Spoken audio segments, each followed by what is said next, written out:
Bonjour everybody and welcome to my French kitchen. Well, French inspired kitchen. Today I'm making another crock pot meal. It is out of Eat This, Not That. And I am making a French pot roast.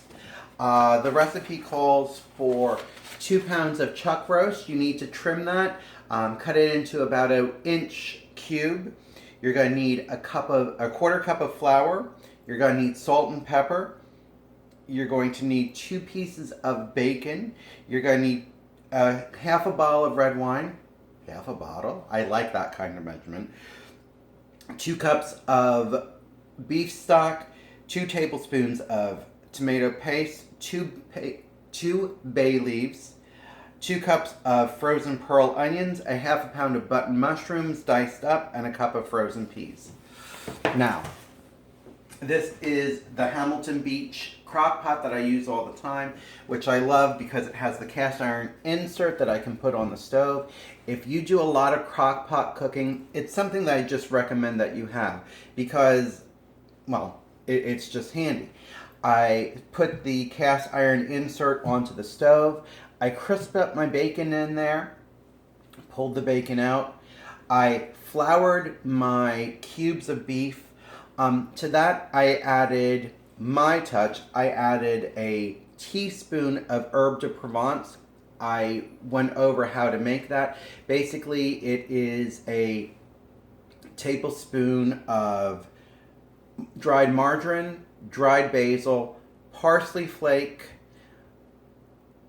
rosemary, fennel seed.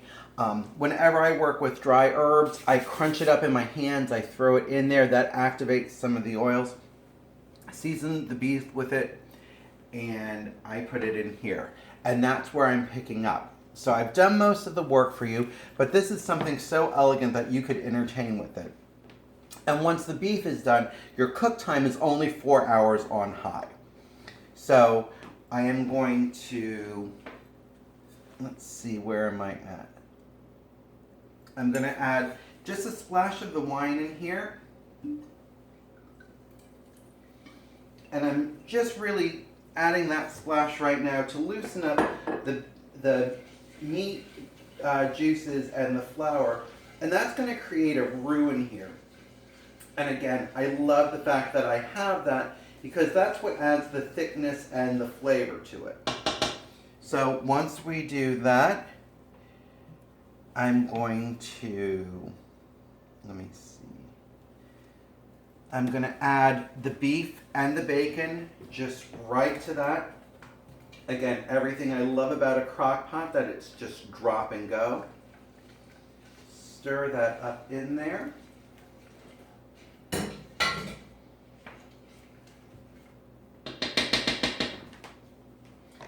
I'm going to add some black pepper to that. Oops. I'm going to add a little bit of white pepper to it because that has just a little bit of a different profile. I'm going to add some of my kosher salt to that. I'm also going to add some of the kosher salt I have with that black truffle in it. It's going to amp up the mushroom flavor. And when I think about French cooking and pot roast, I think about those kind of wintry flavors. And to me, truffle is just that. So just a pinch of that, a pinch and a half. I won't use too much of it because I don't want the truffle flavor to overpower what I'm doing. Take my stock in a box, shake it up real well. I need 2 cups of that, so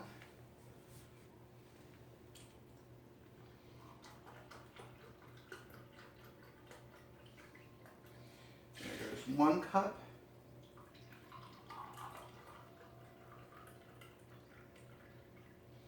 There goes 2 cups.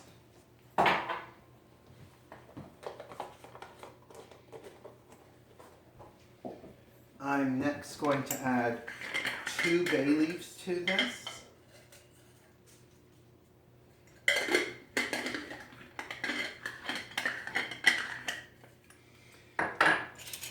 not called for, but in my recipe and in my mind, I'm going to add a teaspoon of the herb de Provence that I made.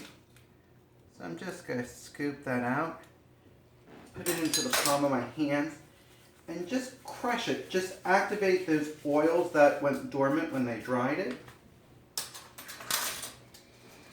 We are going to add 2 tablespoons of the tomato paste. Now, I use tomato paste in a tube. That way I can squeeze out what I want and not have to mess with a can.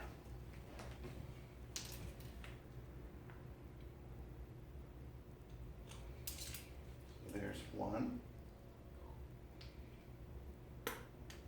Ooh, it farted. There's 2. Get in there. Shakespeare would have been out, you damn spot. I'm like, you damn spot, get in there. Give that a quick swirl through. I definitely like to break up the tomato paste because you don't want that to be all chunky.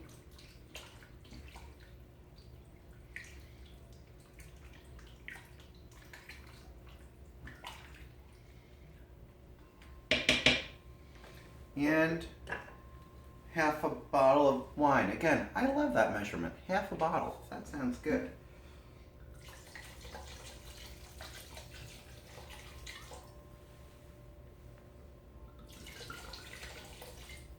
Glug, glug, glug, glug, glug, glug, glug, glug, glug, glug, glug, glug.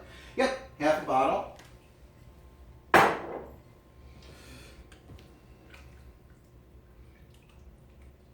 Just give that a good stir.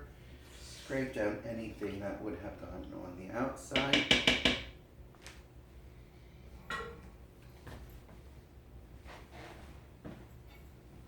Get my lid. And folks, it's that simple. This is, like I said, going to be a meal that you can entertain with.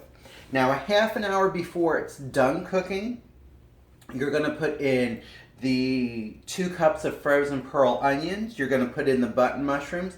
Any earlier than that, they're kind of going to get mushy. They're kind of going to get a little funky. And right before you right before you serve it, you're going to stir in the cup of frozen peas because you just want them warm throughout. Now, when I serve this, there's a couple ways that you could serve it. One, you could serve it like that in a stew form. I'm probably going to be serving it over just some sort of egg noodle. You could also serve it over mashed potato. And if you want to thumb your nose at the French, you could serve it over polenta, which I think would be crazy good. And that polenta, I would probably put a little bit of that herb de Provence in and maybe a little bit of tomato paste to amp up the French flavor of it instead of the Italian flavor. This is something you could do. This is something you could do on a weeknight. If you want to do it low and slow, you could cook it for 8 hours on low instead of 4 hours on high. But again, this is something you can do at your home. The hardest part about this was browning the meat. And the only thing that was hard about it is I had to work in slow batches to sear it instead of a large batch. Because if you work in a larger batch, it drops the temperature of your cooking oil, which was the bacon fat, and it doesn't sear as quick and it doesn't get that golden crust to it. Stay stylish. I know you can do this recipe. Like I said, great for entertaining, great for leftovers the next day. I'll talk to you soon. Stay stylish.